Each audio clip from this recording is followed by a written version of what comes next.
ආයිබෝවන් හොඳයි අපි පුද්ගලික ලිපිගොනු නඩත්තුව ගැන මීට කලිනුත් කතා කරා පුද්ගලික ලිපිගොනුවක් නඩත්තු කරලා විධිමත් ආකාරයට නඩත්තු කරලා තබා ගැනීමේ වැදගත්කම මොකක්ද කියන එක ගැන ඒකේ වටිනාකම මොකක්ද කියන එක ගැන අපි දැනටමත් සාකච්ඡා කරා. අපි එහෙමනම් කොහොමද මේ පුද්ගලික ලිපිගොනුවක් හරි විදියට පවත්වාගෙන යන්නේ කියන එක ගැන අද ඉඳලා කතා කරමු.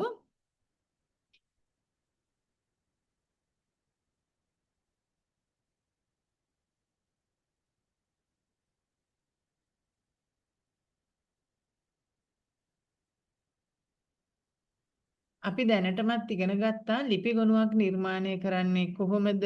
ඒ ලිපි ගොනුවට කවරයක් තෝරගන්නේ, ලිපි අමුණන විදිය, සටහන් පත්‍ර අමුණන විදිය, සටහන් ලියන ඒවා, ඒ තොරතුරු අපි ලිපි ගොනුකරණය කියන දේශනමාලාවේ යටතේ මේ දැනටමත් අපි සාකච්ඡා කරලා තියෙනවා.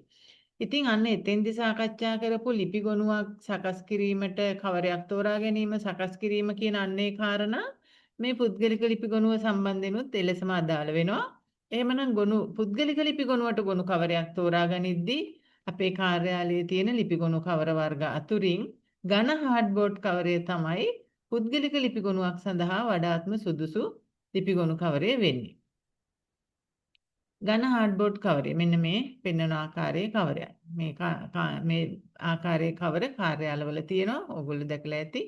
මේ කවරයක් තෝරගන්න. මොකද මේක පුද්ගලික ලිපි ගොනුවක් කියන්නේ දීර්ඝ කාලයක්. යම් කෙනෙක් රාජකාරිය තුල, සේවා ස්ථානය තුල වසර 20ක් 25ක් 30ක් වාගේ දීර්ඝ කාලයක් ඉන්න පුළුවන්. ඒ වගේම දිගින් දිගට වැඩෙන ගොනුවක්. ඒ නිසා දිගු කල් පවතින ඊටාම ශක්තිමත් ගොනු කවරයක් පුද්ගලික ලිපි ගොනුවක් සඳහා තිබිය යුතුයි. ඒ නිසා සාමාන්‍ය මූලික වශයෙන් ඝන හાર્ඩ්බෝඩ් කවරයක් තෝරගන්න මේ සඳහා. එහෙම නැත්නම් අපිට පුළුවන් ලිපි ගොනු කවර සකස් කරන වෙනම ආයතනයකින් මේ සඳහාම පුද්ගලික ලිපි ගොනු සඳහාම කවර සකස් කරවලා මිලදී ගන්නත් අපේ ආයතනයේ ඒ සඳහා ප්‍රතිපාදන තියෙනවා නම් ඒ විදිහට කරන්නත් පුළුවන් අපිට. එතකොට මේ ඝන හાર્ඩ්බෝඩ් කවරයට වඩා පුද්ගලික ලිපි ගොනුවකටම වඩා සුදුසු වන ආකාරයේ හොඳ කවරයක් ඕගොල්ලන්ට ඩිසයින් කරවා ගන්න පුළුවන්. අපිට ඒ වගේම ඒ කවරේ ඉදිරිපස අදාළ පුද්ගලික ලිපි ගොනුව බාර පුද්ගලික ලිපි ගොනුව අදාළ වන නිලධාරියාගේ විස්තර නම, එයාගේ සේවා අංකය, ඡායාරූපයක් වාගේ මූලික විස්තර ඇතුළත් කිරීමටත් ඉඩ ප්‍රමාණ සහිතව හොඳට අපිට මේ කවරේ ඩිසයින් කරවා ගැනීමේ හැකියාවක් තියෙනවා. එහෙම නැත්නම් මූලිකව අපිට කාර්යාලයේ තියෙන සම්පත් වලින් මේක කරනවා නම් අපිට ඝන හાર્ඩ්බෝඩ් කවරේ මේ සඳහා පාවිච්චි කිරීම සුදුසුයි. ඊළඟට මේ ගොනු කවරයේ ඉදිරිපස අපි සාමාන්‍යයෙන් කතා කරා ගොනු කවරයක ඉදිරිපස තියෙන්න ඕනේ ගොනුවේ අංකය සහ ගොනුවේ නම. පුද්ගලික ලිපි ගොනුවක් කියන එක ගත්තාම ඊට අමතරව ගොනුවේ ඉදිරිපස ඒ පුද්ගලික ලිපි ගොනුවට අදාළ නිලධාරියාගේ නම, සේවය අපි දන්නවා ගණකාධිකාරී සේවය, ශ්‍රී ලංකා පරිපාලන සේවය, කළමනාකරණ සේවා නිලධාරී සේවය, ඒ වගේ විවිධාකාර සේවාවන් තියෙනවානේ. එහෙමනම් අන්න ඒ සේවයක් නොවේ නම් හෝ සේවයක් වුණත් අපිට තනතුර සඳහන් කරන්න පුළුවන්. ඒ වගේම යම්කිසි සේවාවකට අයත් නොවන දෙපාර්තමේන්තුගත තනතුරු තියෙනවා. එහෙමනම් මෙන්න මේ සේවය කියන කොටස එතෙන්ට අදාළ වෙන්නේ නැහැ. නිලධාරියාගේ නම, තනතුර. ඊළඟට මුල්පත්වීම් දිනය, වැටුප් වර්ධක දිනය, උපන් දිනය සහ විශ්‍රාම ගැන්විය යුතු දිනය කියන ඕනෑම නිලධාරියෙකුට අදාළ වන මූලිකම කාරණා ටික පුද්ගලික ලිපි ගොනුවේ ඉදිරිපස සටහන් කර තබා ගැනීම හොඳයි. ඊළඟට අපි පුද්ගලික ලිපි ගොනුව සකස් කරනකොට ඊළඟට දැන් අපි මුල ඒ කියන්නේ ඉදිරිපස අර කිව්ව තොරතුරු ඇතුළත් කරලා සකස් කරගන්නවා. ඒ තොරතුරු වලට අමතරව ගොනු අංකය සහ ගොනුවට අදාළ වන පුද්ගලික ලිපි ගොනුවට අදාළ වන නිලධාරියාගේ ඡායාරූපයකුත් ඇතුළත් කරන්න. ඊට පස්සේ ඔන්න දැන් ඒ කවරය පෙරළුවාම ඒ කවරේ ඇතුල් පැත්තේ පුද්ගලික ලිපි ගොනුවේ පටුණක්. අන්නේ පටුණ සටහන් කරන්න ගොනු කවරයේ ඇතුල් පැත්තේ. එතකොට පුද්ගලික ලිපි ගොනුවක අනිවාර්යයෙන්ම තිබිය යුතු ලේඛන තියෙනවානේ. අන්නේ අනිවාර්යයෙන්ම තිබිය යුතු ලේඛනවල ලිස්ට් එකක් හදාගෙන ඒ ලිස්ට් එක ඒකේ ඉදිරිපස පිටු අංකය මොකක්ද කියලා සටහන් කිරීමට ඉඩ තියලා හදාගත්තු පරිගණකයෙන් සකස් කරගත්ත පටුණක් සෑම පුද්ගලික ලිපිගොනුවකම ලිපිගොනු කවරේ ඇතුල්පස අලවන්න අලවලා ඒකේ අර අදාළ ડોකියුමන්ට් එක ඉස්සරහින් පිටු අංකය සඳහන් කරන්න. ඒ වගේම පුද්ගලික ලිපි ගොනුවට ලිපි අමුණද්දී අපි කලින් කතා කරා ගොනුවකට ලිපි අමුණන බැමි ක්‍රම දෙකක් තියෙනවා කියලා.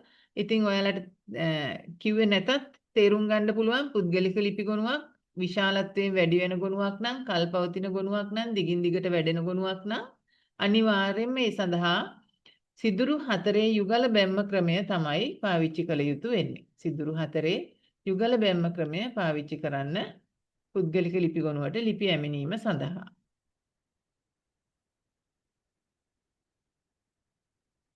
ඒ වගේම මේ පුද්ගලික ලිපි ගොනුවක් කියන එක පුද්ගලික ලිපි ගොනු සම්බන්ධයෙන් කටයුතු කරන විෂයභාර නිලධාරියා ඒ වගේම පුද්ගලික ලිපි ගොනු සම්බන්ධ විෂයභාර මාණ්ඩලික නිලධාරියා කියන අය හැර වෙනත් අයට පුද්ගලික ලිපි ගොනු සඳහා ප්‍රවේශ වීමට ඉඩ නොතිබිය යුතුයි. ඒ විදිහට ඒවා මේ පුද්ගලික ලිපි ගොනුවක් කියන්නේ රහසිගත ගොනුවක්.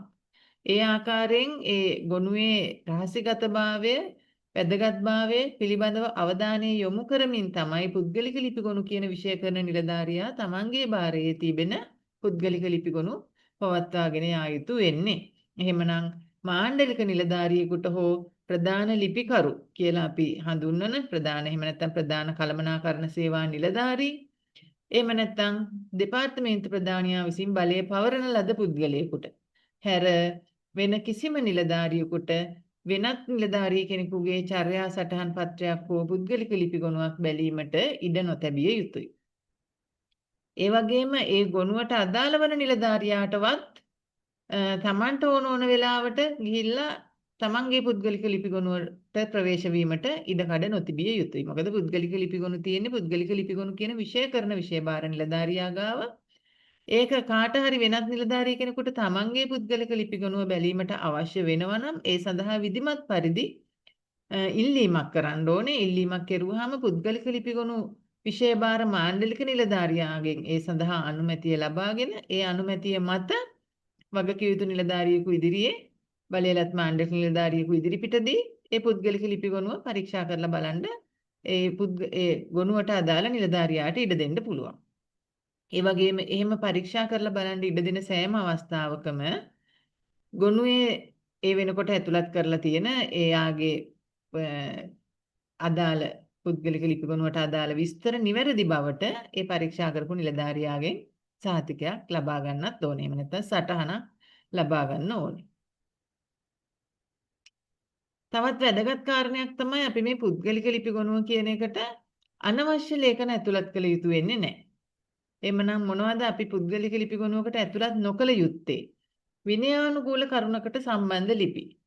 ඒ කියන්නේ යම් කිසි නිලධාරියෙක් ගැන මොකක් හරි විමර්ශනයක් කරනවා නම් සාමාන්‍ය කාර්යාලයේ සාමාන්‍ය පරීක්ෂණයක් කරනවා නම් මූලික විමර්ශනයක් කරනවා නම් අන්න ඒ දේවල් වලට අදාළ ලිපි පුද්ගලික ලිපි ගොනුවේ ගොනු කරන්නේ නැහැ. ඒක වෙනම එම නිලධාරියාට විනය ගොනුවක් වශයෙන් වෙනම ගොනුවක් පවත්වාගෙන යන්න ඕනේ.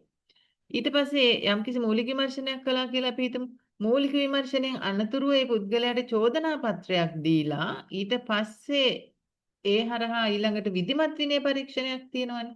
අන්න ඒ විධිමත් විනය පරීක්ෂණයත් අවසන් වුණාට පස්සේ ඒ පුද්ගලයාට විනය බලධාරියා විසින් විනය නියෝගයක් නිකුත් කරනවා.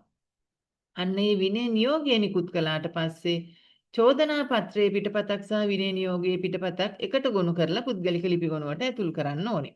අන්න එතෙන්දි තමයි අපිට චෝදනා පත්‍රය පුද්ගලික ලිපි ගොනුවට ඇතුළත් කළ හැකි වන්නේ. එතකන් විනය ගොනුව වෙනම පවත්වාගෙන යන්න ඕනේ. පුද්ගලික ලිපි ගොනුවට ඒ විනය සම්බන්ධයෙන් කටයුතු කරන ලිපි ඇතුළත් කළ යුතු වන්නේ නැහැ. ඒ වගේම ඔයගොල්ලෝ දන්නවා කාර්යාලවල කටයුතු කරනකොට පෙත්සම් යනවා. එක එක නිලධාරීන් සම්බන්ධයෙන් පෙත්සම් එනවා. එහෙම පෙත්සම් ආවොත් ඒවා පුද්ගලික ලිපි ගොනු වලට දානවද? නැහැ. විමර්ශනයක් නොකර විමර්ශනයකින් පස්සේ විධිමත් විනය පරීක්ෂණයක් පවත්වන්නේ නැතුව ඒ පිළිබඳ විනය බලධාරියාගෙන් විනය නියෝගයක් ගන්නේ නැතුව පෙත්සමක් ආපු පමණින් කිසිම පෙත්සමක් පුද්ගලික ලිපි ගොනුවක ගොනු කළ යුතු වන්නේ නැහැ. ඒවා පුද්ගලික ලිපි ගොනුවක ඇතුළත් නොකළ යුතු දේවල්. ඒ වගේම දෝෂ දර්ශනයට ලක් කරලා ඔයගොල්ලෝ දන්නවා ප්‍රශංසා සහ දෝෂ දර්ශන කියලා ආකෘති පත්‍රයක් තියෙනවා.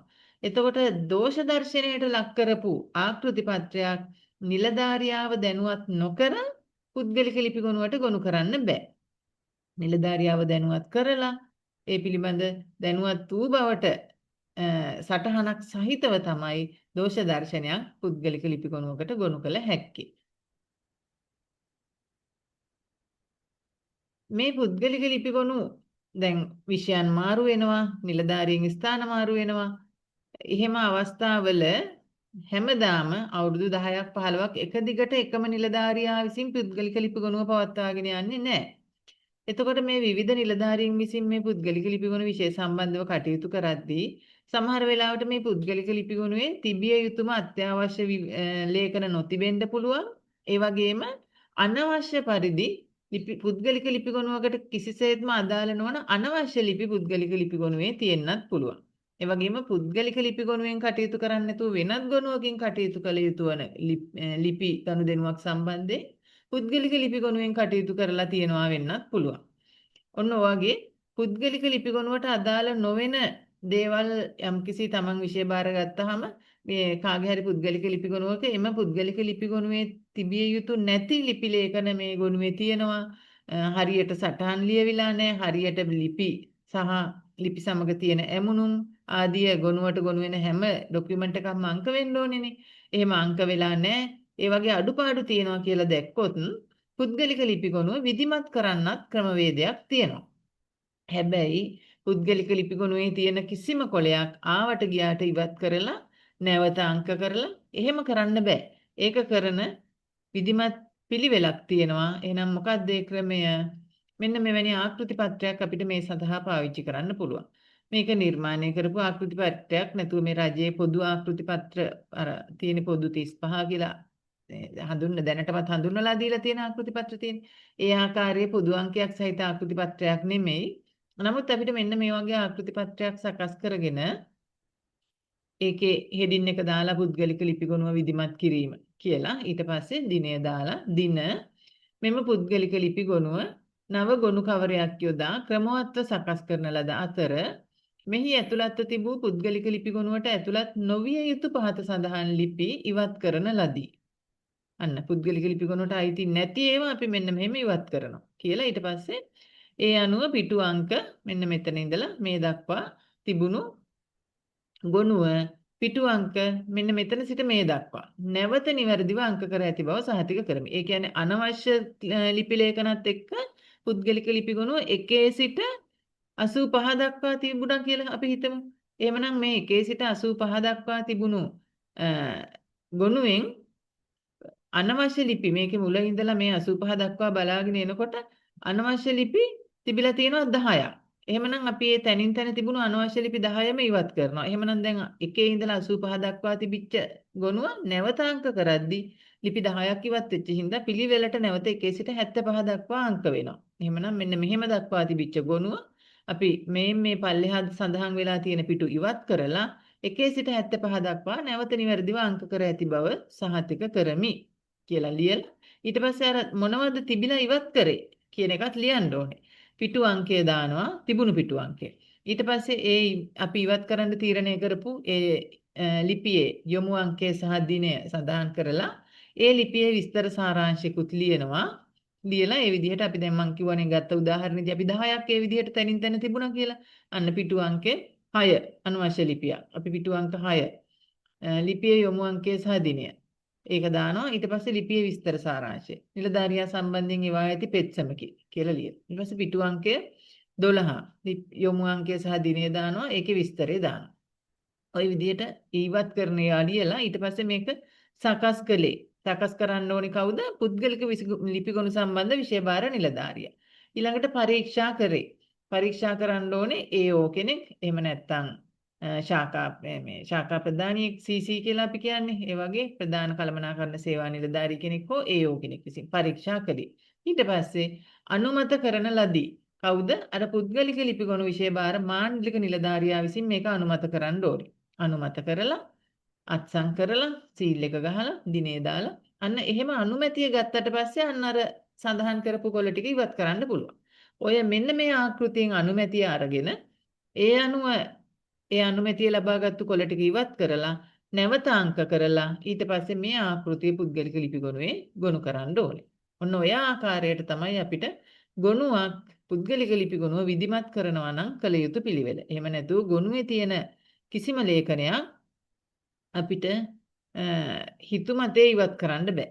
හිතුමතේ ඉවත් කරන්න බෑ. නිසි අනුමැතියක් සහිතව පමණයි ඉවත් කළ හැක්කේ. එහෙම කරලා ගොනුව විධිමත් කිරීමේ ක්‍රමවේදයකුත් තියෙනවා. හොඳයි. එහෙමනම් අපි මෙතන මේ කතා කරපු කොටස මම දැන් මෙතනින් අවසන් කරනවා. ඒ වගේම ඊළඟට පුද්ගලික ලිපි ගොනුවක ගොනු කළ යුතු ලේඛන මොනවද සහ ඒ සෑම ලේඛනයක්ම පවත්වාගෙන යාම සම්බන්ධයෙන් අපි තවදුරටත් නැවතත් ඉදිරියේදී ඔබ සමග සාකච්ඡා කරමු. එහෙමනම් සියලු දෙනාටම බොහොමත්ම ස්තුතියි.